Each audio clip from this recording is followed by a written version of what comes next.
Asquerosa. ¿Cómo te atreves a dejar tu trabajo? ¿Quién nos va a mantener a partir de hoy? Esas fueron las palabras exactas que escuché del otro lado del teléfono. La voz de Paola, mi hija, sonaba como un grito de animal herido. Pero no era dolor lo que escuchaba. Era furia. Era desprecio puro. Mi marido también está desempleado. ¿En qué estabas pensando, mamá? ¿Cómo vamos a sobrevivir ahora? Me quedé en silencio, con el teléfono pegado a la oreja, sintiendo como cada palabra caía sobre mí como piedras. No lágrimas. No súplicas. Solo exigencias. Solo rabia porque su fuente de dinero se había secado. Acababa de cumplir 69 años 3 días atrás. 69 años de existencia en este mundo. Y nadie me había llamado.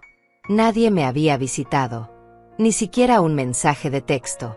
Esa mañana, después de 42 años trabajando en la misma fábrica textil, había entregado mi renuncia.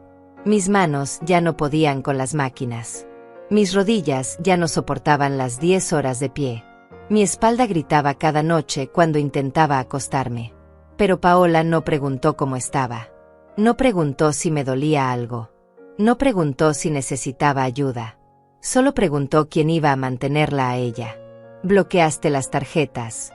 Mamá, ¿cómo pudiste hacerme esto? Su voz temblaba, pero no de tristeza. De indignación. Tengo facturas que pagar. Daniel no encuentra trabajo. Los niños necesitan ropa nueva para la escuela. Los niños. Mis nietos. Hacía 6 meses que no los veía. 6 meses desde la última vez que Paola apareció por mi departamento, y solo fue para pedirme que aumentara el límite de la tarjeta de crédito que tenía mi nombre pero que ella usaba libremente. Me senté en la única silla de mi cocina. La mesa estaba vacía. Ni siquiera había preparado café esa mañana. ¿Para qué? No había nadie para quien hacerlo. Paola, intenté decir, pero ella no me dejó terminar. No me vengas con excusas. Siempre has sido egoísta. Siempre pensando solo en ti. ¿Sabes lo que la gente va a decir cuando sepan que dejaste a tu propia hija en la calle? Egoísta. Esa palabra también cayó como un martillo sobre mi pecho. Yo, que había trabajado dobles turnos cuando ella estaba en la escuela. Yo, que nunca me compré un vestido nuevo para que ella pudiera tener los zapatos de marca que quería. Yo, que me salté comidas para que su refrigerador siempre estuviera lleno. Egoísta. Necesito que reactives las tarjetas hoy mismo. Hoy, mamá. No mañana. Hoy. Su tono era de orden, no de petición. Miré alrededor de mi departamento. Las paredes desnudas. Los muebles viejos que había comprado de segunda mano hace 20 años. La televisión que apenas funcionaba. El colchón hundido en mi habitación. Todo mi dinero siempre había ido para ella. Para Paola. Para sus caprichos. Para su casa grande en el barrio residencial. Para las clases de ballet de mi nieta. Para el colegio privado de mi nieto. Y ahora me llamaba egoísta. ¿Mamá? ¿Me estás escuchando?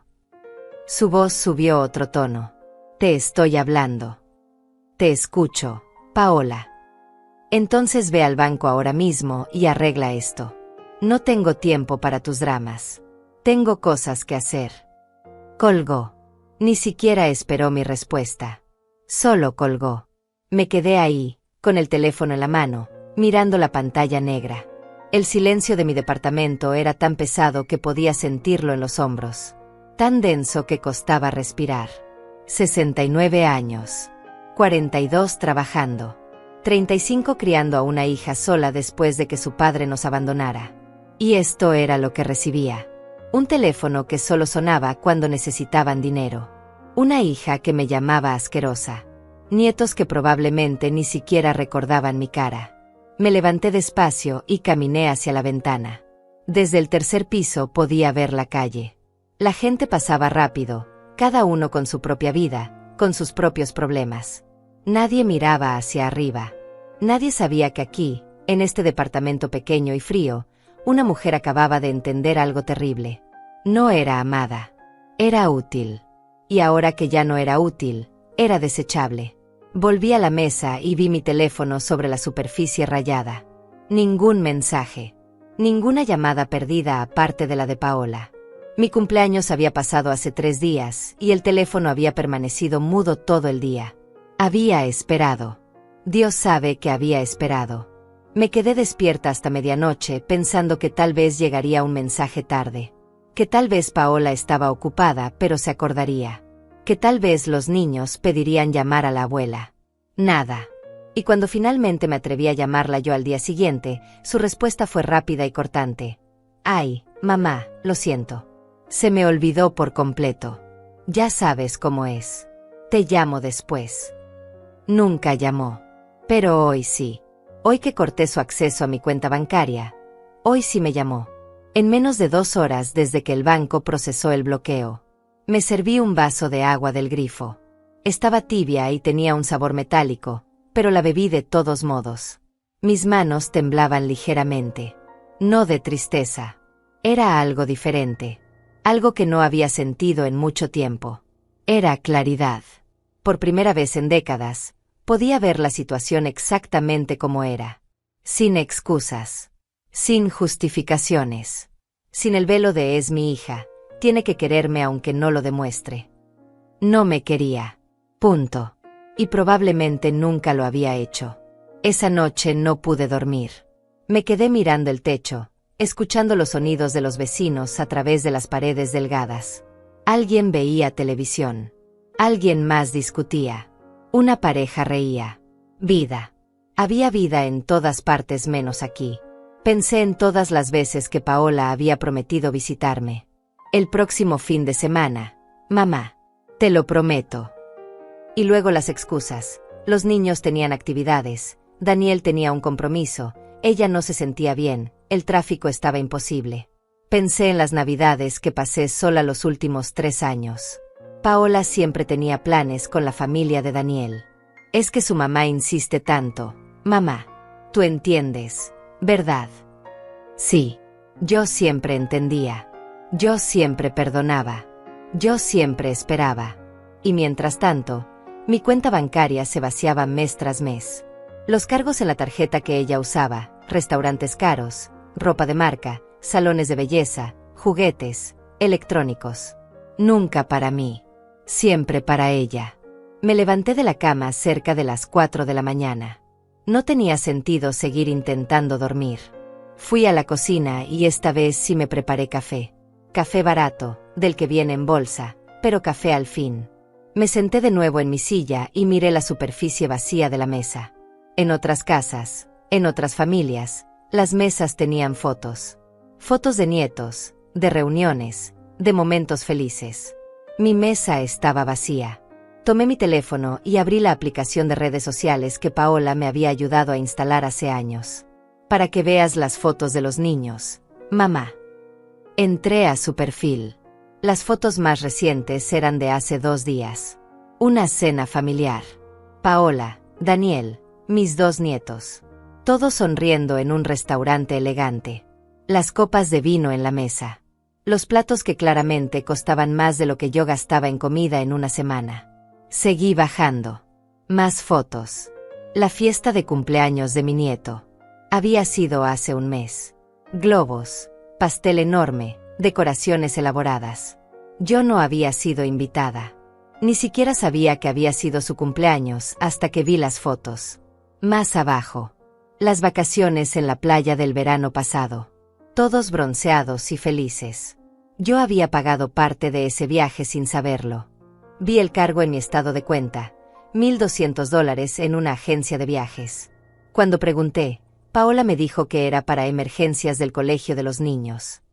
Mentira. Todo había sido mentira. Cerré la aplicación. Mis manos ya no temblaban. Había algo creciendo dentro de mí. No era odio. No era ni siquiera enojo. Era decisión. 69 años cargando a otro sobre mi espalda. 69 años siendo la que daba y nunca recibía. 69 años creyendo que el amor de una madre era suficiente para 2. Pero ya no. El sol comenzaba a salir cuando tomé una decisión. No iba a reactivar esas tarjetas. No iba a volver al banco. No iba a seguir siendo el banco personal de mi hija. Por primera vez en mi vida, Iba a pensar en mí. Y si eso me hacía egoísta, entonces que así fuera. Los días siguientes fueron extraños. Silenciosos de una manera diferente. No era el silencio de la soledad al que ya estaba acostumbrada. Era el silencio de haber tomado una decisión y estar esperando las consecuencias. Paola no volvió a llamar. Ni Daniel. Ni los niños.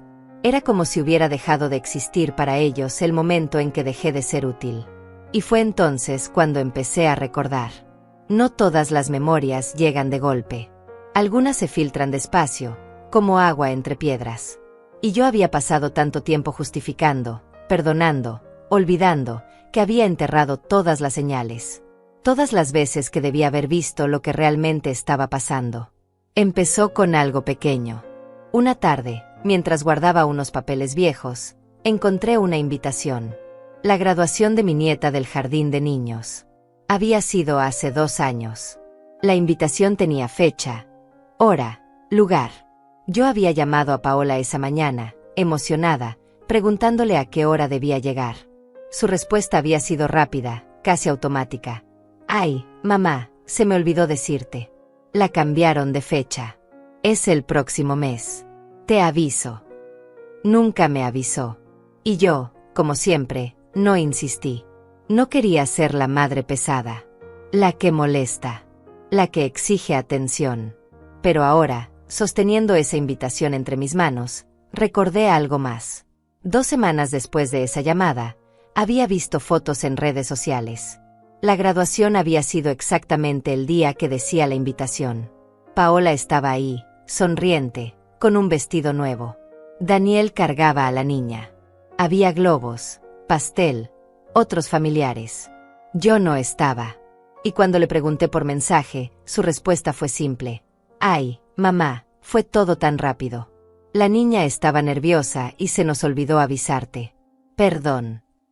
Me había tragado esa excusa, como me había tragado tantas otras.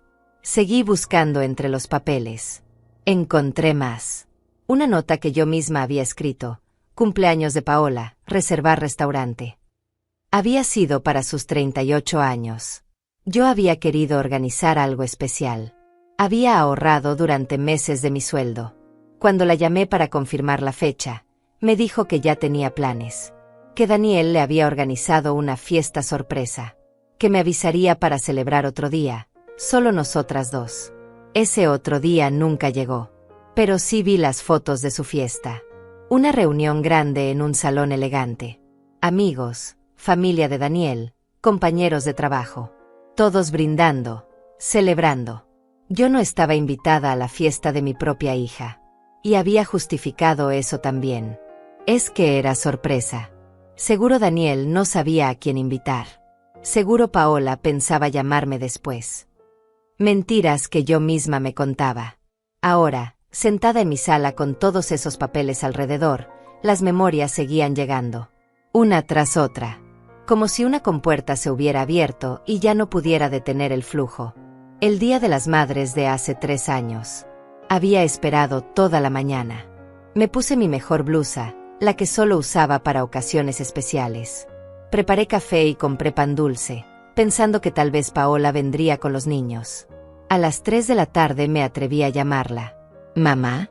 «Ah, sí, feliz día. Oye, estamos en casa de la mamá de Daniel. Es que ella insistió tanto en que viniéramos. Ya sabes cómo es. Pero te veo pronto, ¿sí?» Colgué y me quedé mirando el pan dulce sobre la mesa. Nadie vino. Comí sola. El pan sabía a cartón en mi boca. Esa noche, las fotos en redes sociales mostraban a Paola abrazando a su suegra. El pie de foto decía, con la mejor suegra del mundo. Gracias por tanto amor. Me pregunté si alguna vez Paola había publicado algo así sobre mí. Entré a su perfil y busqué. Busqué durante 1 hora. Nada. Ni una sola foto mía en los últimos 5 años. Era como si yo no existiera en su vida pública. Pero los cargos en mi tarjeta sí existían. Esos nunca faltaban. Recordé la vez que me enfermé. Había sido hace 1 año y medio. Una gripe fuerte que me dejó en cama durante 1 semana. Vivía sola, no podía levantarme ni para prepararme sopa. Llamé a Paola, con la voz débil, diciéndole que me sentía muy mal. Su respuesta: «Ay, mamá, qué mala suerte. Justo esta semana estoy súper ocupada. ¿No puedes pedirle a alguna vecina que te ayude? Te mando dinero para que pidas comida a domicilio». Nunca mandó el dinero. Y yo me las arreglé sola, como siempre. Pero 3 días después, cuando finalmente pude levantarme, vi en su perfil que había ido a un spa con sus amigas. Día de relajación. Me lo merecía. Las fotos mostraban masajes, jacuzzi, copas de champagne. Mientras yo temblaba de fiebre en mi cama, ella se relajaba en un spa. Y yo lo justifiqué. Pobrecita, también necesita su tiempo. Es una mamá ocupada. Tiene mucho estrés. Siempre encontraba excusas para ella. Nunca para mí. Me levanté y fui a la cocina. Necesitaba agua. Necesitaba aire. Las memorias me estaban ahogando, pero al mismo tiempo, me estaban liberando. Cada recuerdo era una pieza del rompecabezas que finalmente encajaba en su lugar. Volví a la sala y seguí recordando. Las Navidades. Dios. Las Navidades. Cada año yo compraba regalos para todos. Para Paola, para Daniel, para mis nietos. Gastaba lo que no tenía porque quería verlos felices. Quería ser parte de su alegría. Los regalos que yo recibía, si es que recibía alguno, eran cosas que claramente habían comprado a último minuto. Una vez fue un juego de toallas baratas. Otra vez, una caja de chocolates que estaba en oferta, aún tenía la etiqueta de descuento pegada. Pero lo peor no eran los regalos. Era que ni siquiera pasaban la Navidad conmigo. Siempre tenían otros planes. Siempre era solo un ratito. Mamá, tenemos que ir con la otra familia también. Y ese ratito eran 20 minutos. 20 minutos de visita obligada. Los niños ni siquiera se quitaban los abrigos. Paola miraba su teléfono todo el tiempo. Daniel esperaba en el auto. Bueno, mamá, nos tenemos que ir. Gracias por los regalos. Te queremos. Y se iban. Y yo me quedaba sola con mi árbol pequeño y mis adornos viejos, intentando convencerme de que 20 minutos eran suficientes. Pero nunca lo fueron. Abrí uno de los cajones de mi antiguo mueble y saqué mi chequera. Empecé a revisar los talones viejos. Quería ver exactamente cuánto había dado. Cuánto había entregado de mi vida, convertido en números. Los números no mentían. $500 para el depósito del departamento cuando Paola se casó. 1,200 para los muebles. 300 mensuales durante 2 años cuando Daniel perdió su primer trabajo. 800 para la cirugía dental de mi nieto. 2,000 para el enganche del auto de Paola. Y eso sin contar los cargos mensuales de la tarjeta de crédito. Eso sumaban entre $400 y $700 cada mes. Todos los meses. Durante años. Hice cálculos aproximados en una hoja de papel. La cifra me dejó sin aire. Más de $80,000 en los últimos 10 años. $80,000 que yo había trabajado, había sudado, había sufrido para ganar. $80,000 que nunca usé para mí. Que nunca gasté en arreglar mi departamento, en comprarme ropa decente, en tomarme unas vacaciones, en hacerme un chequeo médico completo. $80,000 a cambio de 20 minutos en Navidad y llamadas solo cuando necesitaban más dinero. Me recargué contra el respaldo de la silla. La casa estaba oscureciendo. No había prendido las luces. No quería. La oscuridad se sentía apropiada para lo que estaba descubriendo. No había sido descuido. No había sido que Paola estuviera ocupada. No había sido mala suerte que siempre olvidara las fechas importantes. Había sido intencional. Yo era una fuente de recursos. Un cajero automático. Y como tal, me mantenían a distancia. Lo suficientemente cerca para sacar dinero. Lo suficientemente lejos para no tener que fingir afecto real. Las lágrimas finalmente llegaron. Pero no eran lágrimas de tristeza. Eran lágrimas de rabia. De frustración. De años de negación que se rompían como cristal. ¿Cómo había sido tan ciega? ¿Cómo había permitido esto durante tanto tiempo? Pero conocía la respuesta. La había sabido siempre. Era mi hija. Era lo único que tenía. Y el miedo a perderla, a quedarme completamente sola, me había hecho aceptar migajas. Me había hecho creer que algo era mejor que nada. Pero ahora entendía la verdad. Ya no tenía nada que perder. Porque nunca había tenido nada real. Solo la ilusión de una familia. Solo la fantasía de que algún día ella cambiaría. De que algún día me amaría como yo la amaba a ella. Esa noche tampoco dormí bien. Pero esta vez era diferente. No era tristeza lo que me mantenía despierta. Era determinación. Algo estaba cambiando dentro de mí. Algo que había estado dormido durante décadas, finalmente estaba despertando. No sabía qué iba a hacer exactamente. Pero sabía que no iba a seguir siendo invisible. No iba a seguir siendo usada. 69 años era demasiado tiempo viviendo para otros. Tal vez era hora de vivir para mí. Pasó una semana completa sin que Paola llamara. 7 días de silencio absoluto. Y ese silencio me decía más que 1000 palabras. No estaba preocupada por mí. No estaba preguntándose si estaba bien, si necesitaba algo, si me sentía enferma. Solo estaba castigándome con su ausencia. Esperando que el silencio me quebrara. Que me hiciera correr de vuelta al banco a reactivar esas tarjetas. Pero algo extraño estaba pasando. Mientras más días pasaban, más clara veía todo. Era como si me hubieran quitado una venda de los ojos y ahora el mundo se veía diferente. Más nítido. Más real. Me descubrí observando todo con nuevos ojos. Las paredes de mi departamento. Los muebles que había comprado hace 20 años y nunca reemplacé porque cada centavo extra iba para Paola. La ropa en mi armario, toda vieja, descolorida, fuera de moda. Los zapatos con las suelas gastadas que había reparado 3 veces porque no quería gastar en unos nuevos. Todo esto mientras mi hija publicaba fotos con bolsos de marca y vestidos nuevos cada mes. Una mañana, mientras tomaba café, mi teléfono sonó. El corazón me dio un vuelco. Tal vez era Paola. Tal vez finalmente había reflexionado. Tal vez iba a disculparse. Pero no era ella. Era un número desconocido. Dudé antes de contestar. Casi nunca recibía llamadas de números que no conocía. Hola. Señora Alma Rodríguez. Era una voz de hombre. Formal. Seria. Sí, soy yo. Buenos días, señora. Habla el licenciado Esteban Mesa. Soy abogado. Necesito hablar con usted sobre un asunto importante. ¿Podríamos encontrarnos? Se me heló la sangre. Un abogado. ¿Paola me estaba demandando? ¿Era posible que llegara a tanto? ¿De qué se trata? Mi voz sonó más firme de lo que me sentía. Preferiría hablar en persona, si no le molesta. Es sobre una herencia. Una propiedad que le corresponde legalmente. ¿Herencia? Yo no tenía familia aparte de Paola. Mis padres habían muerto hace más de 30 años. No tenía hermanos. No tenía tíos vivos. Creo que tiene a la persona equivocada. Yo no tengo ninguna herencia pendiente. Señora Rodríguez, le aseguro que tengo a la persona correcta. Se trata de una propiedad que perteneció a su difunto esposo, el señor Rodríguez. Necesito explicarle algunos detalles legales que han salido a la luz recientemente.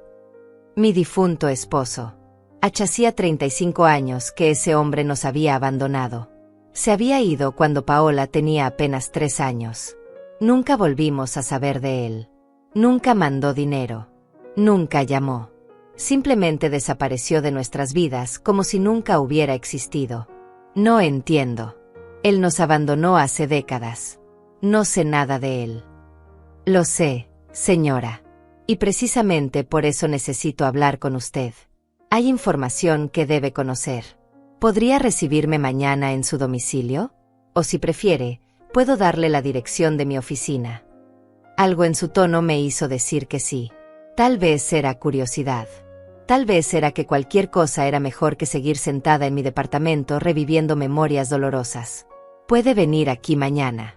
A las 10 de la mañana. Perfecto. Ahí estaré. Gracias por su tiempo, señora Rodríguez. Colgó y me quedé mirando el teléfono. ¿Una herencia? ¿Una propiedad? Nada de eso tenía sentido. Ese hombre nos había dejado sin nada. Había vaciado la cuenta bancaria que teníamos y se había alargado. Tuve que empezar de cero. Tuve que trabajar dobles turnos para pagar la renta, para comprar comida, para darle a Paola lo que necesitaba. Y ahora, 35 años después, aparecía un abogado hablando de propiedades y herencias. Esa noche apenas probé la cena. Mi mente daba vueltas y vueltas. ¿Qué podía hacer? ¿Y por qué ahora? ¿Por qué después de tanto tiempo? Al día siguiente me levanté temprano. Limpié el departamento aunque ya estaba limpio. Me puse mi mejor ropa, que no era mucho, pero al menos estaba planchada. Me peiné con cuidado. No sabía por qué me importaba tanto mi apariencia para recibir a un abogado, pero me importaba. A las 10 en punto tocaron el timbre. Abrí la puerta y me encontré con un hombre de unos 50 años. Traje oscuro, portafolio de piel, anteojos. Se veía profesional. Serio. Señora Rodríguez. Gracias por recibirme. Me extendió la mano. Se la estreché y lo invité a pasar. Noté cómo sus ojos recorrieron brevemente el departamento. No con juicio. Solo observando. ¿Gusta un café? Ofrecí por cortesía. No se moleste, gracias. Esto no tomará mucho tiempo. Se sentó en la única silla disponible y yo me senté frente a él en el sofá viejo. Abrió su portafolio y sacó varios documentos. Señora Rodríguez, voy a ser directo. Su esposo, bueno, ex esposo, falleció hace 3 meses. Las palabras me golpearon de una manera extraña. No sentí tristeza. No sentí nada realmente. Ese hombre había muerto para mí hacía 35 años. Pero igual la sentí. Entiendo. Él vivía en otra ciudad. Rehizo su vida. Tuvo otro matrimonio, aunque nunca se divorció legalmente de usted, lo cual crea una situación legal particular. Hizo una pausa. Él tenía propiedades, una casa, y según la ley, al no haberse divorciado oficialmente, usted sigue siendo su esposa legítima, lo que significa que tiene derecho a parte de la herencia. Me quedé en silencio, procesando. Ese hombre que nos abandonó, que nos dejó sin nada, que nunca volvió a preguntar por su hija. Había estado viviendo en otra ciudad, con otra familia, con propiedades. No quiero nada de él. Las palabras salieron antes de que pudiera pensarlas. El abogado levantó la mano. Entiendo su posición, señora. Créame. Entiendo. Pero hay más. Hay una mujer que dice ser su esposa. Ella y su hijo están reclamando toda la herencia. Dicen que usted no tiene derecho a nada porque el matrimonio estaba terminado hace décadas. Y tienen razón. Estaba terminado. Legalmente no, y esa es la diferencia. Sacó más papeles. Esta casa vale aproximadamente $250,000. La mitad le corresponde a usted por ley. Son $125,000, señora Rodríguez. La cifra flotó en el aire entre nosotros. $125,000. Más dinero del que había visto en toda mi vida. Más de lo que había ganado en años de trabajo. ¿Por qué me está diciendo esto? ¿Usted los representa a ellos? No. Yo represento al Estado en este caso. Mi trabajo es asegurarme de que los bienes se distribuyan legalmente. Y legalmente, usted tiene derecho a esa herencia. Pero necesito que firme algunos documentos. Necesito que reclame lo que le corresponde. Miré los papeles sobre la mesa. Mi mente corría a 1000 por hora. ¿Ellos saben de mí? La otra mujer y el hijo. Saben que existió un matrimonio previo. Están peleando la validez legal. Dicen que fue abandono de su parte también. Que usted nunca lo buscó, nunca inició un divorcio, nunca reclamó nada. Una risa amarga salió de mi garganta. Porque no tenía dinero ni para un abogado. Porque estaba ocupada criando sola a mi hija. Porque asumí que si él quería divorciarse, él lo haría. Lo sé. Y la ley está de su lado. El abogado se inclinó hacia adelante. Señora Rodríguez, entiendo que esto es mucho que procesar. No necesita decidir ahora mismo. Pero sí necesito que sepa que tiene opciones. Puede reclamar lo que le corresponde. O puede renunciar a ello. La decisión es suya. ¿Y si reclamo? ¿Cuánto tiempo tomaría? Unos meses, tal vez. Hay que ir a juicio. Hay que presentar pruebas. Pero tengo el certificado de matrimonio original. Tengo registros de que nunca hubo divorcio. El caso es sólido. Me froté las sienes. Todo esto era demasiado. Hace una semana mi mayor preocupación era cómo pagar la renta de este mes sin mi sueldo. Y ahora estaba hablando de cientos de miles de dólares. ¿Puedo pensarlo? Por supuesto. Pero necesito una respuesta en 2 semanas. Después de eso, si no reclama, la herencia irá completamente para la otra familia. Asentí. El abogado me dejó su tarjeta y copias de algunos documentos. Me explicó que podía llamarlo cuando quisiera, que estaba disponible para responder cualquier pregunta. Cuando se fue, me quedé sentada en el sofá, mirando los papeles sobre la mesa. $125,000. Una casa. Una propiedad. Dinero que cambiaría mi vida completamente. Que me permitiría vivir mis últimos años con dignidad. Que me permitiría arreglar este departamento, comprar ropa nueva, hacerme los chequeos médicos que había pospuesto durante años. Pero había algo más en esos papeles. Algo que el abogado había mencionado de pasada. Ese hombre había tenido otro hijo. Un hijo que creció con su padre presente.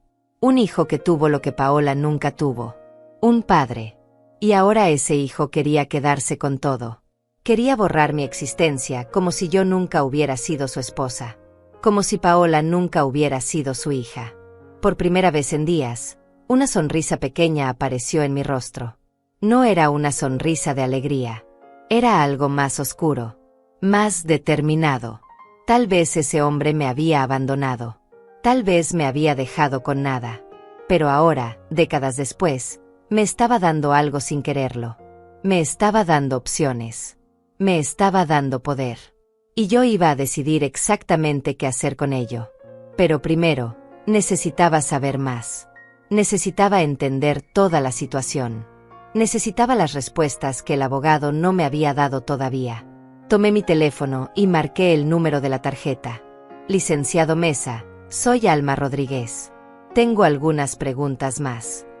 Por supuesto, señora. Dígame. Quiero saber todo. Quiero saber dónde vivía. Quiero saber cómo era su vida. Quiero saber si alguna vez mencionó a Paola. Si alguna vez preguntó por ella. Hubo un silencio breve. Puedo conseguir esa información. ¿Está segura de que quiere saberlo? Completamente segura. Está bien. Le llamaré en unos días con todo lo que encuentre. Colgué y miré por la ventana.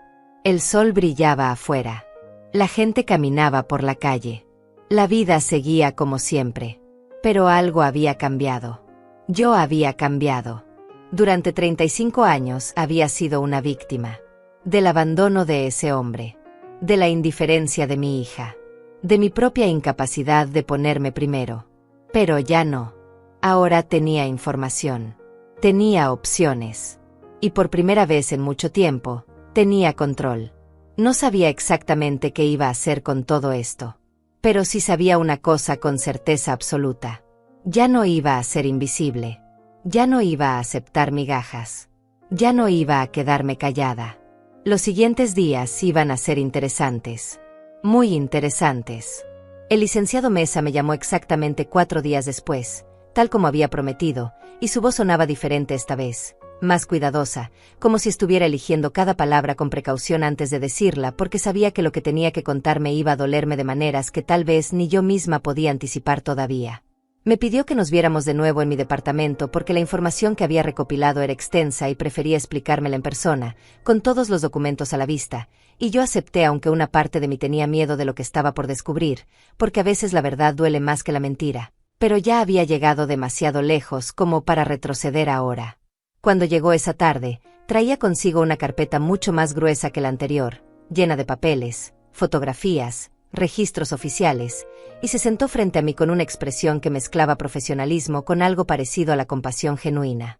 Me explicó que mi ex esposo, Ese hombre que nos había abandonado cuando Paola apenas empezaba a caminar, se había mudado a una ciudad a solo 3 horas de distancia, no al otro lado del país como yo siempre había asumido, sino lo suficientemente cerca como para haber vuelto si hubiera querido. Lo suficientemente cerca como para haber buscado a su hija si le hubiera importado, aunque fuera un poco. Había conocido a otra mujer apenas 6 meses después de dejarnos. Se había casado con ella en una ceremonia civil que legalmente no tenía validez porque nunca se divorció de mí, y habían tenido un hijo que ahora tenía 33 años, un hombre adulto que había crecido con todo lo que Paola nunca tuvo, con un padre presente en cada cumpleaños, en cada graduación, en cada momento importante de su vida. El abogado sacó fotografías de la carpeta y las colocó sobre la mesa frente a mí, y yo las miré sintiendo como algo se retorcía dentro de mi pecho, porque ahí estaba él, ese hombre que yo había amado tanto tiempo atrás, envejecido pero reconocible, sonriendo en fotos familiares, abrazando a su otro hijo, posando frente a una casa grande y bonita con jardín, viviendo la vida que debió haber vivido con nosotras. Pero lo que más me impactó fue cuando el licenciado Mesa me mostró los registros bancarios y financieros que había podido obtener como parte del proceso legal de la herencia, porque resultaba que ese hombre no había sido pobre todos estos años, no había estado luchando por sobrevivir como yo lo había hecho, sino que había tenido un negocio exitoso, una ferretería que creció hasta convertirse en una cadena pequeña con 3 locales, generando ingresos suficientes como para vivir cómodamente, para darle a su otra familia una vida llena de comodidades que a nosotras nos había negado completamente. Me explicó que la casa en cuestión, esa propiedad por la cual ahora había una disputa legal, valía $250,000 como ya me había dicho, pero que además había cuentas bancarias con aproximadamente $80,000 más, inversiones menores, un auto reciente. Y todo eso también formaba parte de la herencia que legalmente me correspondía en un 50% porque yo seguía siendo su esposa legítima ante la ley, sin importar cuántos años hubieran pasado o cuántas vidas paralelas hubiera construido.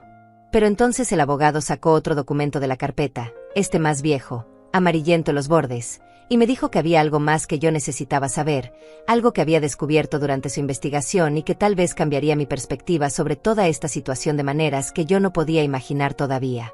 Me contó que durante sus primeros años en esa otra ciudad, mi exesposo había intentado contactarme en 2 ocasiones, había mandado cartas a la última dirección que tenía registrada, que era el departamento donde vivíamos cuando él se fue, pero que esas cartas aparentemente nunca llegaron a mis manos o tal vez sí llegaron pero alguien las interceptó, y que en esas cartas él mencionaba a Paola, preguntaba por ella, decía que quería ser parte de su vida de alguna manera aunque fuera mínima. Sentí como si me hubieran golpeado en el estómago porque yo nunca recibí ninguna carta, nunca supe que él había intentado contactarnos, y durante todos estos años había asumido que simplemente nos había olvidado por completo, que habíamos dejado de existir para el momento en que cerró la puerta y se marchó de nuestras vidas. El licenciado continuó explicándome que después de esos 2 intentos fallidos, aparentemente mi exesposo había desistido de buscar más contacto, se había sumergido completamente en su nueva vida, en su nueva familia, y nunca más había mencionado mi nombre ni el de Paola según los testimonios de la mujer con quien vivió todos estos años y del hijo que tuvieron juntos. Pero lo más impactante de todo, lo que realmente me dejó sin palabras y con el corazón latiendo tan fuerte que podía escucharle en mis oídos, fue cuando el abogado me mostró el testamento que mi exesposo había redactado apenas 2 años antes de morir, un documento legal en el que dejaba todo, absolutamente todo, a su otra familia, y en el que específicamente mencionaba que no deseaba dejar nada a su primera hija porque según sus propias palabras escritas en ese papel, ella había elegido no formar parte de su vida y él respetaba esa decisión. Las palabras me cortaron como cuchillos afilados porque Paola nunca había elegido nada, ella había sido una niña de 3 años cuando su padre desapareció, no había tenido la oportunidad de elegir absolutamente nada, y sin embargo este hombre la culpaba a ella, la convertía en la villana de una historia donde ella solo había sido una víctima inocente. Le pregunté al abogado cómo era posible que ese testamento tuviera validez si yo seguía siendo legalmente su esposa, si nunca nos habíamos divorciado oficialmente, y él me explicó pacientemente que el testamento en sí mismo no podía anular mis derechos legales como cónyuge, que independientemente de lo que ese documento dijera, la ley estaba de mi lado y yo podía reclamar lo que me correspondía sin ningún problema legal real. Me quedé en silencio durante varios minutos después de que terminó de hablar, mirando todos esos papeles esparcidos sobre mi mesa, todas esas pruebas de una vida paralela que había existido a solo 3 horas de distancia mientras yo trabajaba turnos dobles para mantener a mi hija, mientras ahorraba centavos para comprarle zapatos nuevos cuando los viejos ya no le quedaban, mientras me saltaba comidas para que ella pudiera comer 3 veces al día. El abogado me dijo que entendía que esto era mucho que procesar, que tal vez necesitaba tiempo para pensar, para decidir qué quería hacer con toda esta información, pero que él necesitaba mi respuesta definitiva en una semana porque los plazos legales no esperaban y la otra familia estaba presionando para cerrar el caso rápidamente y quedarse con todo. Cuando se fue esa tarde, me quedé sentada en la oscuridad de mi departamento porque no tuve fuerzas para levantarme a encender las luces. Y las lágrimas finalmente cayeron, no lágrimas de tristeza sino de una rabia profunda que había estado enterrada durante 35 años. Una furia que nunca me había permitido sentir porque siempre había estado demasiado ocupada sobreviviendo, demasiado ocupada siendo fuerte por Paola. Pero ahora, con todas esas fotografías y documentos todavía sobre la mesa, con la evidencia clara de que ese hombre había tenido los recursos para ayudarnos pero había elegido no hacerlo, con la certeza de que había culpado a una niña de 3 años por no formar parte de su vida, algo dentro de mí se rompió de una manera definitiva e irreversible. Y fue en ese momento, sentada en la oscuridad, con el peso de 35 años de mentiras y abandono cayendo sobre mis hombros, cuando tomé la decisión más importante de mi vida, cuando decidí que ya no iba a ser la mujer que acepta y perdona y olvida, que ya no iba a quedarme callada mientras otros escribían la historia a su conveniencia. Iba a pelear por esa herencia, no porque necesitara el dinero desesperadamente, aunque ciertamente me vendría bien después de una vida de carencias, sino porque era lo correcto, porque era justicia, porque ese hombre nos debía al menos eso después de todo lo que nos había quitado. Y más importante aún, iba a decirle a Paola la verdad sobre su padre, iba a mostrarle todas estas pruebas, todos estos documentos, todas estas fotografías de la vida que él había vivido mientras nosotras luchábamos por sobrevivir. Tal vez entonces ella entendería algo, tal vez entonces vería que no era la única que había sido abandonada y usada en esta familia, tal vez entonces tendríamos algo en común que nos uniera en lugar de separarnos. O tal vez no cambiaría nada entre nosotras. Tal vez ella seguiría siendo la misma hija interesada y egoísta que solo me llamaba cuando necesitaba dinero. Pero al menos yo habría intentado, al menos yo habría peleado por lo que nos correspondía, al menos yo no me habría quedado callada una vez más. A la mañana siguiente llamé al licenciado Mesa antes de que pudiera arrepentirme, antes de que la parte de mí que siempre había sido complaciente y silenciosa pudiera convencerme de que no valía la pena pelear, de que era mejor dejar las cosas como estaban y seguir adelante con mi vida sin complicaciones. Pero esa parte de mí ya no tenía el control y la nueva alma, la que había despertado después de tantos años dormida, le dijo con voz firme y clara que quería reclamar todo lo que me correspondía legalmente, que quería pelear por esa herencia hasta las últimas consecuencias. El abogado pareció complacido con mi decisión y me explicó que necesitaríamos empezar a reunir toda la documentación necesaria para construir un caso sólido, que aunque la ley estaba de mi lado, la otra familia no iba a rendirse fácilmente y probablemente intentarían atacar la validez de mi matrimonio argumentando abandono mutuo o cualquier otra estrategia legal que sus abogados pudieran encontrar para despojarme de lo que me correspondía. Me pidió que buscara cualquier evidencia que tuviera de mi matrimonio original, fotografías de la boda si las había conservado, cartas o documentos que demostraran que habíamos vivido juntos como esposos, cualquier prueba de que yo había intentado mantener el contacto o de que él había desaparecido deliberadamente dejándonos sin recursos. Y yo le dije que haría una búsqueda exhaustiva en todas las cajas viejas que tenía guardadas en el closet desde hacía décadas. Pasé los siguientes 3 días revisando cada rincón de mi departamento, sacando cajas polvorientas llenas de recuerdos que había evitado mirar durante años porque dolían demasiado, porque me recordaban todo lo que había perdido, todo lo que nunca tuve, y encontré más de lo que esperaba. Encontré fotografías de nuestra boda en las que ambos sonreíamos con esa inocencia de quienes todavía creen que el amor es suficiente para construir una vida juntos. Encontré el certificado de nacimiento de Paola donde aparecían los nombres de ambos padres. Encontré recibos de renta de los primeros años después de que él se fue donde solo aparecía mi nombre porque yo era quien había tenido que hacerme cargo de todo. Encontré incluso una carta que le había escrito pero nunca envié. Una carta llena de dolor y súplicas preguntándole por qué nos había abandonado, por qué había elegido irse sin dar explicaciones, por qué no le importaba su hija. Llevé todo eso al despacho del licenciado Mesa y él revisó cada documento con cuidado meticuloso, tomando notas, haciendo copias, organizando todo en carpetas etiquetadas, y me dijo que esto era exactamente lo que necesitábamos, que con esta evidencia más los registros oficiales que él ya había conseguido, teníamos un caso extremadamente sólido que ningún juez podría ignorar fácilmente. Me explicó también que necesitaba prepararme mentalmente para lo que vendría después, porque el proceso legal no sería rápido ni sencillo, porque la otra familia probablemente intentaría desacreditarme de cualquier manera posible, porque tendrían que interrogarme sobre mi vida, sobre mi matrimonio, sobre los años posteriores al abandono. y que algunas de esas preguntas serían incómodas y dolorosas de responder. Pero yo le dije que estaba lista para lo que fuera necesario, que después de haber sobrevivido a 35 años de soledad y sacrificio, después de haber criado sola una hija que ahora apenas me dirigía la palabra, después de haber trabajado hasta destrozarme el cuerpo para darle a otros lo que yo nunca tuve, un interrogatorio legal no me asustaba en absoluto. El licenciado entonces sacó otro sobre de su escritorio y me dijo que había algo más que necesitaba mostrarme, algo que había descubierto durante su investigación adicional y que tal vez me interesaría saber, aunque no estaba seguro de si esta información ayudaría o complicaría más las cosas desde un punto de vista emocional.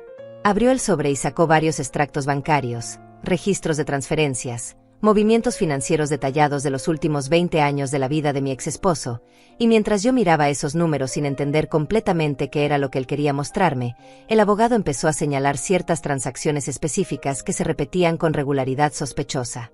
Me explicó que había encontrado evidencia de que mi exesposo había estado pagando la educación universitaria completa de su otro hijo, había financiado la compra del primer auto de ese muchacho, había dado el enganche para su primer departamento, había invertido en el negocio pequeño que el chico había intentado abrir y que eventualmente fracasó, y que en total había gastado aproximadamente $150,000 en su otro hijo durante las últimas 2 décadas. Las cifras bailaban frente a mis ojos mientras hacía cálculos mentales rápidos.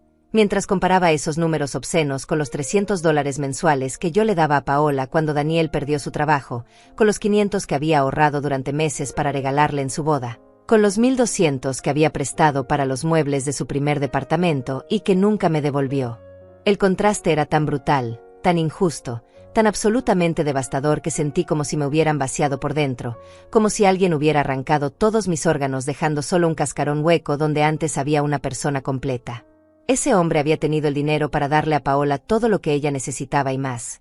Había tenido los recursos para pagarle una educación decente, para ayudarla a establecerse en la vida, para ser un padre presente al menos financieramente si no podía serle emocionalmente, pero había elegido conscientemente no hacerlo. Había elegido darle todo a su otro hijo mientras su primera hija crecía sin nada.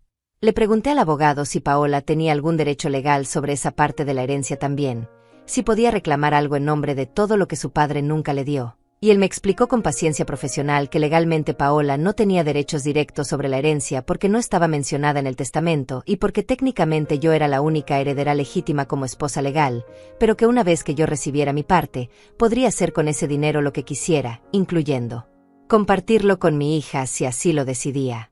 Esa última frase se quedó flotando en el aire entre nosotros como una pregunta no formulada, como una decisión que todavía no estaba lista para tomar, porque la verdad era que no sabía si quería compartir algo de esto con Paola, no sabía si ella merecía recibir algo después de cómo me había tratado, después de haberme llamado asquerosa y egoísta por atreverme a pensar en mí misma por primera vez en mi vida.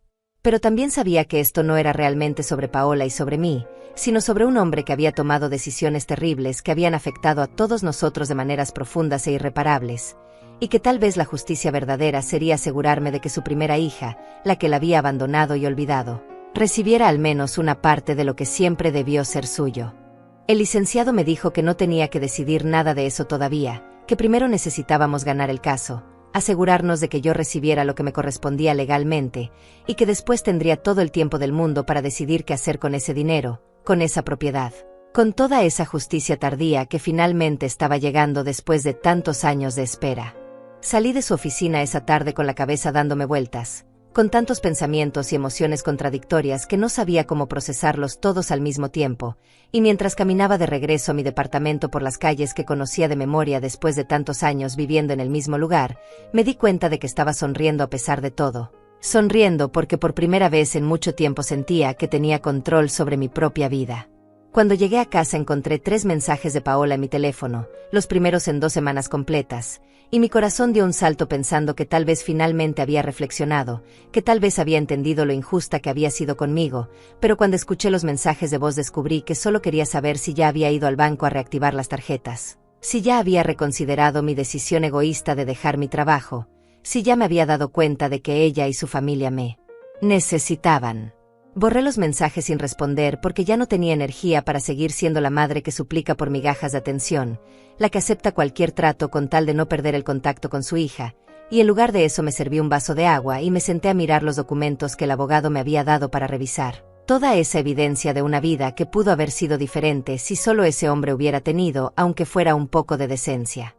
Esa noche dormí mejor que en semanas, no porque todo estuviera resuelto, sino porque finalmente tenía un plan, tenía un propósito, tenía algo por lo cual luchar que era más grande que simplemente sobrevivir un día más. Y mañana empezaría oficialmente la batalla legal que cambiaría todo. Las semanas siguientes se convirtieron en un torbellino de actividad legal que me mantuvo ocupada de maneras que nunca había experimentado antes, con citas en el despacho del licenciado Mesa, con firmas de documentos interminables, con preparación para testimonios y declaraciones que tendría que dar frente a un juez, y aunque todo el proceso era agotador y a veces confuso, también me daba un sentido de propósito que había estado ausente de mi vida durante demasiado tiempo. El abogado me explicó que la otra familia había contratado a un bufete bastante agresivo que estaba intentando toda clase de estrategias para invalidar mis derechos, argumentando que el abandono había sido mutuo, que yo nunca había intentado buscar a mi exesposo, que había dejado pasar décadas sin reclamar nada y que eso demostraba que no tenía interés real en el matrimonio o en mantener ningún tipo de vínculo legal con él. Pero el licenciado Mesa se mostraba confiado en que ninguno de esos argumentos tendría peso real ante un juez, porque la ley era clara respecto a que un matrimonio no disuelto legalmente seguía siendo válido independientemente del tiempo transcurrido o de las circunstancias personales, y que mis derechos como esposa legítima no podían ser anulados simplemente porque la otra familia deseara que así fuera. Durante todo este tiempo, Paola seguía sin saber nada de lo que estaba pasando, seguía sin tener idea de que su padre había muerto ni de que existía una herencia por la cual yo estaba peleando, y yo había decidido conscientemente mantenerla al margen hasta que todo estuviera resuelto porque no quería que su reacción fuera únicamente por el dinero. No quería que de repente se interesara en mí solo porque había la posibilidad de recibir algo material. Pero también sabía que eventualmente tendría que contarle todo, tendría que mostrarle los documentos, las fotografías, la evidencia de que su padre había vivido tan cerca durante todos estos años sin intentar contactarla nunca, sin preguntar por ella, sin demostrar el más mínimo interés en saber cómo estaba creciendo su hija. Una tarde, mientras revisaba por enésima vez los papeles del caso en mi mesa, empecé a pensar en cómo sería ese momento de revelación, en qué palabras usaría para contarle a Paola algo que probablemente cambiaría su perspectiva sobre toda su vida, y me di cuenta de que necesitaba planear ese encuentro con cuidado. Necesitaba asegurarme de que cuando finalmente nos sentáramos a hablar, yo tuviera todo organizado de manera que no quedara espacio para malentendidos o manipulaciones. Decidí que esperaría hasta que el juez emitiera su fallo final, hasta que tuviera la certeza legal de que la herencia me correspondía y de que nadie podría quitármela, y entonces invitaría a Paola a mi departamento para una conversación que hacía falta desde hacía mucho tiempo, una conversación donde finalmente le diría todo lo que había estado guardando durante años. Todas las veces que me había sentido usada y abandonada por ella, todas las ocasiones en que su indiferencia me había partido el corazón. Empecé a escribir notas para mí misma, puntos que no quería olvidar mencionar durante esa conversación, cosas que necesitaba decirle aunque dolieran, aunque la hicieran sentir incómoda, porque ya había pasado demasiado tiempo callando mis sentimientos verdaderos para no incomodar a los demás, para mantener una paz falsa que en realidad solo me lastimaba a mí. El licenciado Mesa me llamó un martes por la tarde para decirme que la fecha de la audiencia final había sido establecida para dentro de 3 semanas, que el juez había revisado toda la documentación presentada por ambas partes y que quería escuchar los testimonios en persona antes de emitir su fallo, y que yo necesitaba prepararme mentalmente para responder preguntas difíciles sobre mi matrimonio, sobre los años posteriores al abandono, sobre por qué nunca había intentado divorciarme. Oficialmente. Pasé días ensayando posibles respuestas frente al espejo de mi baño, practicando mantener la calma mientras explicaba que no me había divorciado porque no tenía dinero para pagar un abogado, porque estaba demasiado ocupada trabajando y criando sola a mi hija, porque honestamente pensé que si él quería terminar legalmente el matrimonio sería su responsabilidad hacerlo, ya que él había sido quien se fue. También empecé a limpiar mi departamento de manera obsesiva, no porque fuera a recibir visitas, sino porque necesitaba mantener mis manos ocupadas mientras mi mente procesaba todo lo que estaba por venir, y mientras limpiaba encontré más fotografías viejas, más recuerdos de una época en que todavía creía que las cosas podían mejorar, que algún día Paola valoraría todo lo que yo había sacrificado por ella.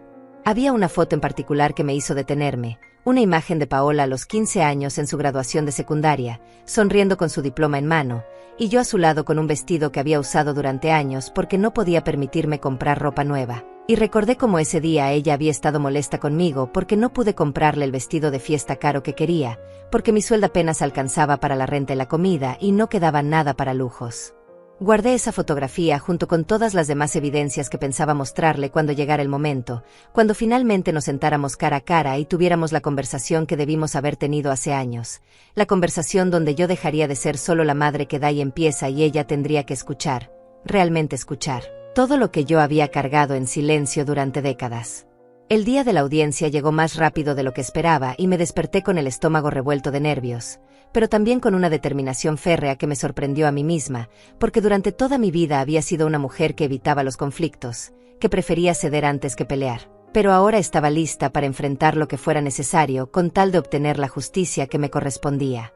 Me puse mi mejor ropa, que seguía sin ser gran cosa pero al menos estaba limpia y planchada, y mientras me miraba en el espejo antes de salir vi a una mujer diferente a la que había sido hace apenas 2 meses. Vi a alguien que había encontrado su fuerza en el lugar más oscuro, en el momento más doloroso, y que ahora estaba lista para reclamar su lugar en el mundo. El licenciado Mesa me esperaba en las escaleras del juzgado y me saludó con una sonrisa profesional, pero también con un brillo en los ojos que me decía que él creía genuinamente que íbamos a ganar este caso, que toda la preparación y toda la documentación que habíamos reunido durante semanas iba a valer la pena. Entramos juntos a la sala del tribunal y vi por primera vez a la otra familia, la mujer con quien mi exesposo había vivido todos estos años y su hijo ya adulto, ambos mirándome con una mezcla de curiosidad y hostilidad, como si yo fuera la intrusa, como si yo fuera quien había llegado a arruinar sus vidas, cuando en realidad yo solo estaba reclamando lo que legalmente me correspondía. El juez entró y todos nos pusimos de pie. Y cuando finalmente me llamaron al estrado para dar mi testimonio, sentí como todo el miedo y la incertidumbre se transformaban en claridad absoluta, en la certeza de que estaba haciendo lo correcto, de que después de 69 años de poner a otros primero finalmente era mi turno de pelear por mí misma. Y mientras empezaba a hablar, a contar mi historia con voz firme aunque por dentro temblara, supe que sin importar cómo terminara todo esto, ya había ganado algo mucho más valioso que cualquier cantidad de dinero. Había recuperado mi dignidad.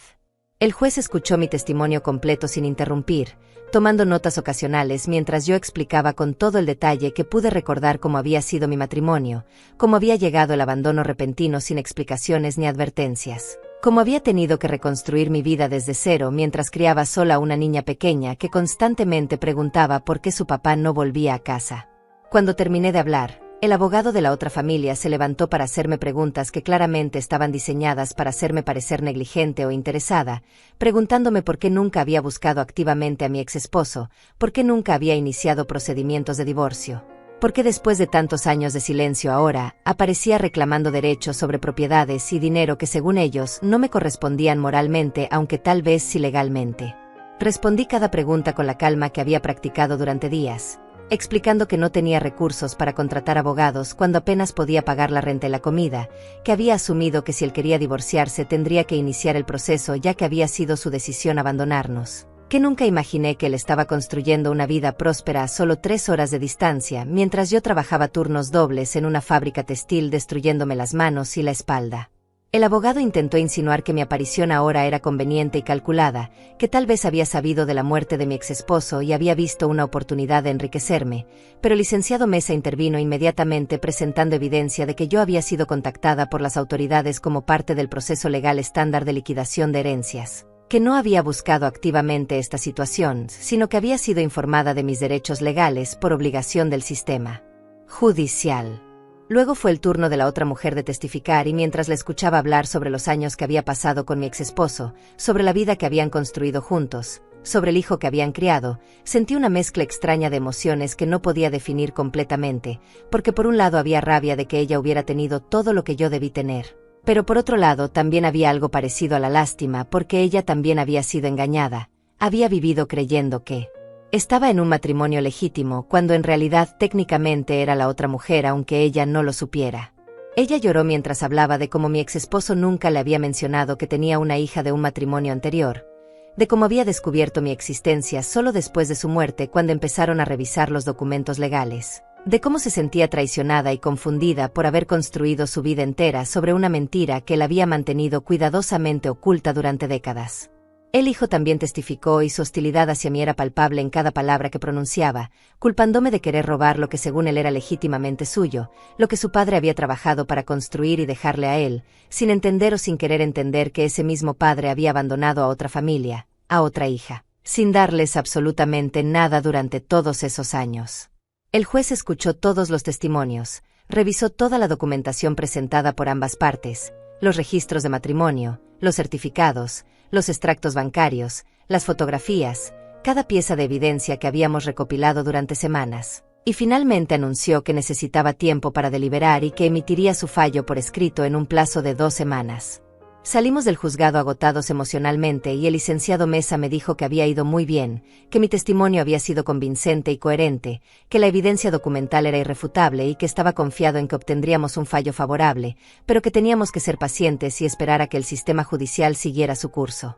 Las 2 semanas siguientes fueron las más largas de mi vida, cada día arrastrándose con una lentitud insoportable mientras yo intentaba mantenerme ocupada con tareas domésticas y evitaba pensar demasiado en todas las posibilidades, en lo que haría si ganaba, en lo que significaría si perdía, en cómo cambiaría mi vida independientemente del resultado.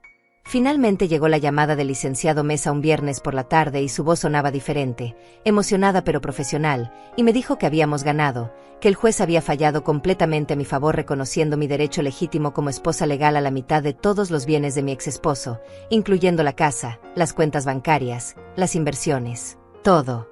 Me explicó que el fallo incluía un análisis detallado de cómo la ley de matrimonio funcionaba en estos casos, de cómo un matrimonio no disuelto seguía siendo válido independientemente de las circunstancias personales o del tiempo transcurrido, y de cómo la otra familia tendría que aceptar la división de bienes según lo establecido legalmente, aunque no les gustara moralmente. Los números que me dio me hicieron sentir mareada porque estábamos hablando de aproximadamente $165,000 entre la mitad del valor de la casa, la mitad de las cuentas bancarias y otros activos menores, una cantidad de dinero que representaba más de lo que yo había ganado en toda mi vida de trabajo, más de lo que jamás había soñado con tener. Pero más allá del dinero, lo que realmente me impactó fue la sensación de justicia, de que finalmente después de 35 años de cargar sola con todo el peso del abandono, alguien había reconocido oficialmente que lo que me había pasado estaba mal, que yo tenía derecho a algo mejor, que mi sufrimiento y mi sacrificio no habían sido invisibles después de todo.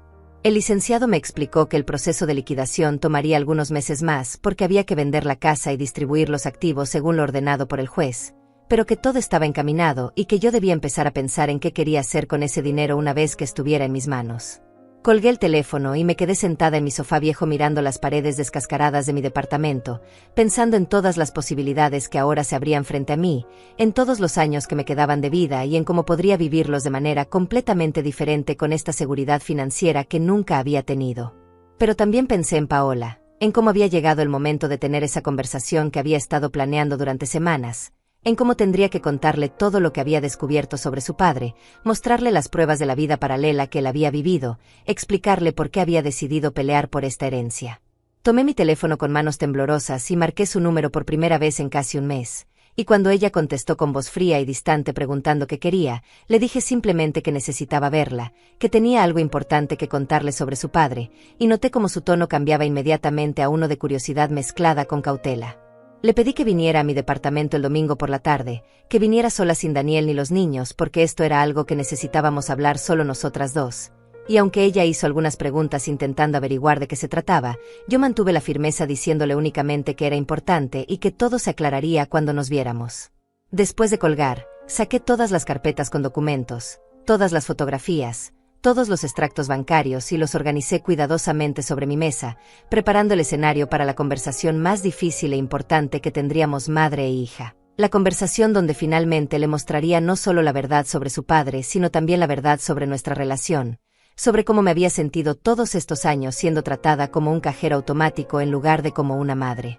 Ensayé mentalmente lo que le diría, cómo empezaría la conversación, cómo mantendría la calma incluso si ella reaccionaba con enojo o negación, cómo me mantendría firme en mi posición sin dejarme manipular por lágrimas o argumentos emocionales diseñados para hacerme sentir culpable.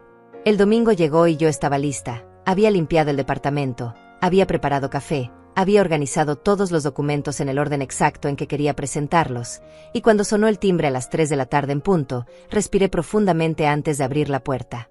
Paola entró con expresión de curiosidad mezclada con impaciencia, mirando alrededor del departamento como si buscara pistas sobre qué era tan importante, y cuando vio todos los papeles organizados sobre la mesa, su expresión cambió a una de confusión genuina.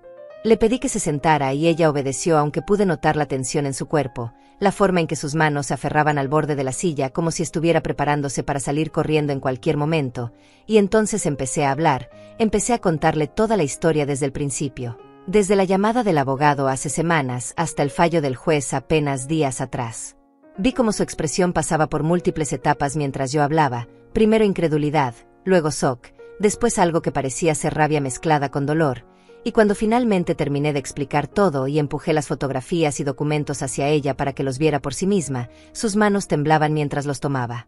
Paola miró las fotografías durante lo que pareció una eternidad, sus ojos recorriendo cada imagen de ese hombre que era su padre pero que nunca había conocido realmente, ese hombre que aparecía sonriente en fotos familiares con otra mujer, con otro hijo, viviendo una vida completa y próspera mientras ella crecía preguntándose por qué no había sido suficiente para que él se quedara. Las lágrimas empezaron a caer por sus mejillas sin que ella pareciera notarlas, completamente absorta en esos documentos que demostraban cuánto dinero había gastado en su otro hijo, en la educación universitaria que le había pagado, en el auto que le había regalado, en todas las oportunidades que le había dado mientras a ella no le había dejado absolutamente nada excepto la ausencia y las preguntas sin respuesta. Cuando finalmente habló, su voz sonaba quebrada de una manera que nunca le había escuchado antes, despojada de toda la arrogancia y el desdén con que me había tratado durante los últimos años, y me preguntó por qué él había hecho eso, por qué las había abandonado si aparentemente tenía los recursos para cuidar de ambas familias, por qué había elegido borrarlas completamente de su vida. Le dije con toda la honestidad que pude reunir que no tenía respuestas para esas preguntas, porque yo misma me las había hecho durante 35 años sin encontrar ninguna explicación que tuviera sentido, que algunas personas simplemente eligen el camino más fácil sin importarles el daño que dejan atrás, que su padre había sido un cobarde que prefirió empezar de nuevo antes que enfrentar sus responsabilidades.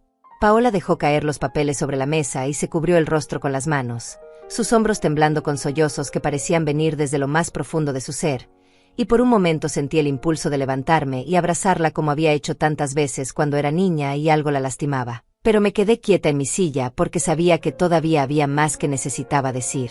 Esperé a que sus lágrimas disminuyeran un poco antes de continuar hablando, antes de decirle que entendía su dolor porque yo también lo había sentido durante décadas, pero que había algo más que necesitábamos discutir, algo sobre nuestra propia relación que no podíamos seguir ignorando. Le dije con voz firme pero sin crueldad que durante todos estos años yo había intentado compensar la ausencia de su padre siendo tanto madre como padre para ella, dándole todo lo que tenía incluso cuando eso significaba que yo no tenía nada, trabajando hasta destruir mi cuerpo para que ella pudiera tener las cosas que quería, y que en algún punto del camino nuestra relación se había convertido en algo que me lastimaba profundamente. Paola levantó la vista hacia mí con ojos enrojecidos y confundidos, como si no entendiera a dónde quería llegar con esto, y entonces saqué los extractos bancarios de mi propia cuenta, las copias de todos los cargos que ella había hecho en la tarjeta de crédito durante años, todos los cheques que le había dado, todos los préstamos que nunca me devolvió, y puse todo frente a ella. Le mostré los números. Le hice ver que en los últimos 10 años le había dado más de $80,000 de mi propio sueldo miserable, dinero que yo había sudado y sufrido para ganar en esa fábrica textil que me dejaba con las manos adoloridas y la espalda destrozada, dinero que nunca usé para mejorar mi propia vida porque siempre estaba pensando en ella primero. Le recordé todas las veces que había cancelado visitas, todas las ocasiones especiales que había pasado sola mientras ella celebraba con la familia de Daniel, todos los cumpleaños olvidados y las promesas rotas, y le pregunté si alguna vez había pensado en mí como algo más que una fuente de dinero, si alguna vez había considerado que yo también tenía sentimientos y necesidades. Paola me miraba con una expresión que mezclaba shock con algo que parecía ser vergüenza genuina, y cuando intentó hablar para defenderse o explicarse, le pedí que solo escuchara porque había guardado estas palabras durante demasiado tiempo y necesitaba sacarlas todas antes de que perdiera el valor. Le dije que cuando me había llamado hace semanas gritándome y llamándome asquerosa por atreverme a bloquear las tarjetas y dejar mi trabajo, algo dentro de mí se había roto de manera irreparable, que esa llamada me había abierto los ojos a una verdad que había estado negando durante años, la verdad de que ella no me amaba, solo me necesitaba mientras yo fuera útil. Las lágrimas volvieron a sus ojos, pero esta vez no eran solo de tristeza por su padre, sino también de algo más. Tal vez de reconocimiento doloroso de que mis palabras tenían fundamento, que había tratado a su propia madre con un desdén y una indiferencia que no merecía nadie. Le conté sobre las noches que había pasado sola en este departamento frío y vacío, sobre las veces que había visto sus publicaciones en redes sociales, celebrando con amigos y familia mientras yo esperaba una llamada que nunca llegaba, sobre el cumpleaños número 69 que pasé completamente olvidada hasta que necesitó algo de mí. Paola finalmente habló con voz temblorosa diciéndome que no se había dado cuenta, que había estado tan absorta en su propia vida y sus propios problemas que nunca había considerado realmente cómo me sentía yo, que había dado por sentado que yo siempre estaría ahí sin importar cómo la tratara porque eso es lo que las madres hacen. Le respondí que sí, eso es lo que las madres hacen, dan amor incondicional a sus hijos, pero que el amor de una madre no significa que tenga que aceptar ser tratada sin respeto o dignidad, que incluso las madres merecen ser valoradas y apreciadas y no solo usadas. Hubo un silencio largo y pesado entre nosotras, lleno de años de dolor no expresado, de resentimientos acumulados, de oportunidades perdidas para tener conversaciones honestas antes de que las cosas llegaran a este punto de ruptura casi total. Entonces le dije algo que había estado pensando durante días. Algo que sabía que la sorprendería pero que necesitaba decir de todas formas. Le dije que había decidido darle la mitad de la herencia que me correspondía, aproximadamente $80,000. No porque ella lo mereciera después de cómo me había tratado, sino porque era lo que su padre debió haberle dado cuando estaba vivo. Vi cómo sus ojos se agrandaban con sorpresa genuina, como si no pudiera creer lo que estaba escuchando, y rápidamente levanté la mano para detener cualquier palabra de gratitud prematura porque todavía no había terminado de explicar mis condiciones. Le dije que ese dinero venía con la expectativa de que nuestra relación cambiara completamente, de que si quería ser parte de mi vida de ahora en adelante tendría que demostrarme con acciones y no solo con palabras que me valoraba como persona y no solo como fuente de recursos, que necesitaba verla hacer un esfuerzo real por incluirme en su vida de maneras significativas. Le expliqué que el resto del dinero lo usaría para mí misma por primera vez en mi vida, para arreglar este departamento o tal vez mudarme a uno mejor, para comprarme ropa decente, para hacerme los chequeos médicos que había estado posponiendo durante años, para tal vez tomarme unas pequeñas vacaciones y conocer lugares que siempre había querido ver pero nunca pude porque cada centavo iba para ella. Paola asintió lentamente mientras más lágrimas caían por su rostro, y esta vez cuando habló su voz sonaba diferente, más pequeña, más vulnerable. Me dijo que lo sentía, que sentía no haber sido la hija que yo merecía, que sentía haber dado por sentado todo lo que había hecho por ella durante tantos años.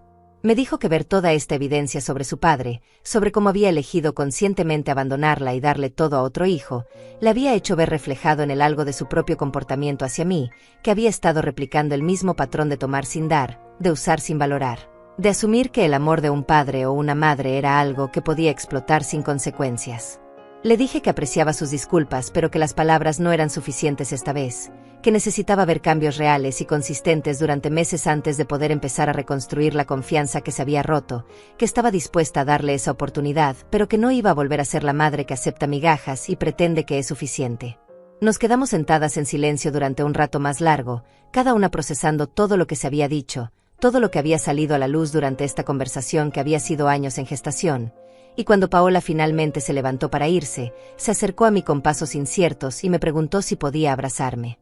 La dejé hacerlo aunque mi cuerpo estaba rígido al principio, no acostumbrado a este tipo de contacto físico con ella después de tanto tiempo de distancia emocional, pero gradualmente sentí como algo dentro de mí se suavizaba un poco, no perdonando todo pero tal vez abriendo una pequeña puerta a la posibilidad de que las cosas pudieran ser diferentes.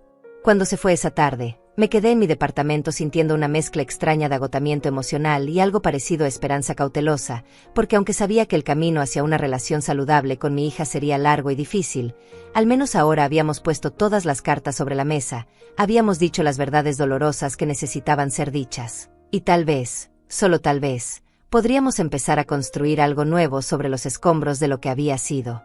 Han pasado 6 meses desde aquella tarde en que Paola y yo tuvimos la conversación más honesta y dolorosa de nuestras vidas, 6 meses desde que puse sobre la mesa todas las verdades que había guardado durante décadas, y puedo decir con certeza que las cosas han cambiado de maneras que nunca imaginé posibles cuando todo esto comenzó.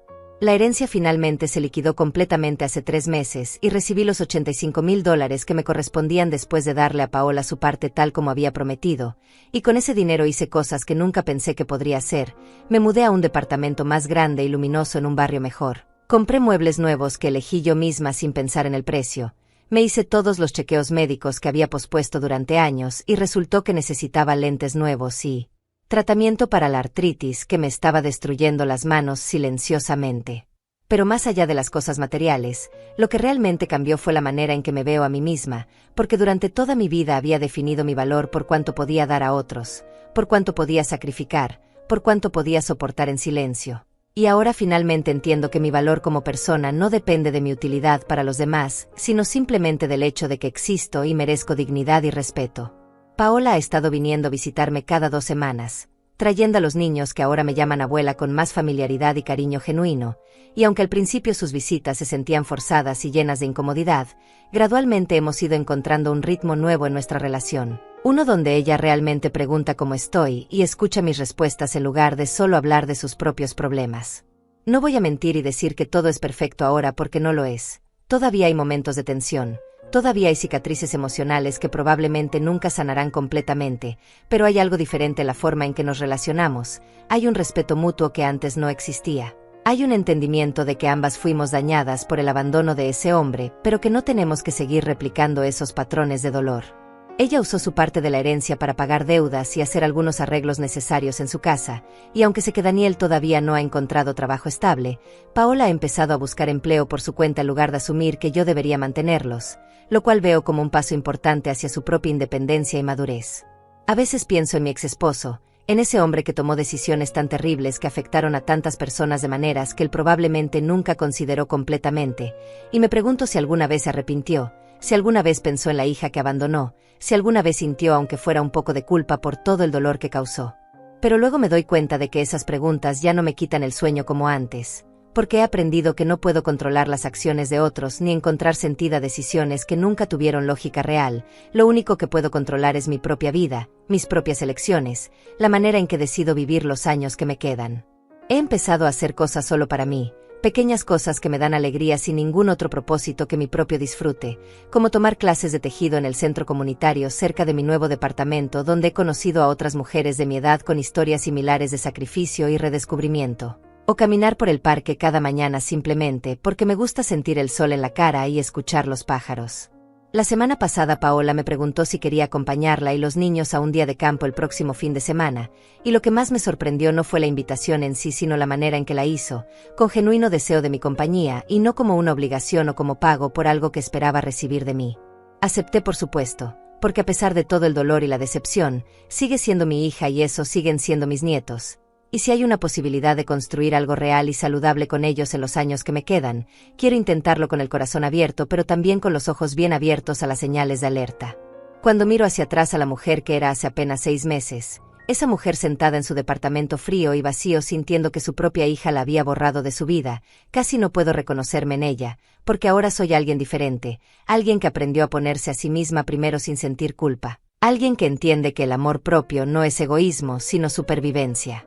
No sé qué me depara el futuro, si la relación con Paola seguirá mejorando o si eventualmente volveremos a caer en viejos patrones, si los años que me quedan estarán llenos de paz o de nuevos desafíos, pero lo que sí sé con certeza absoluta es que nunca más volveré a ser invisible en mi propia vida.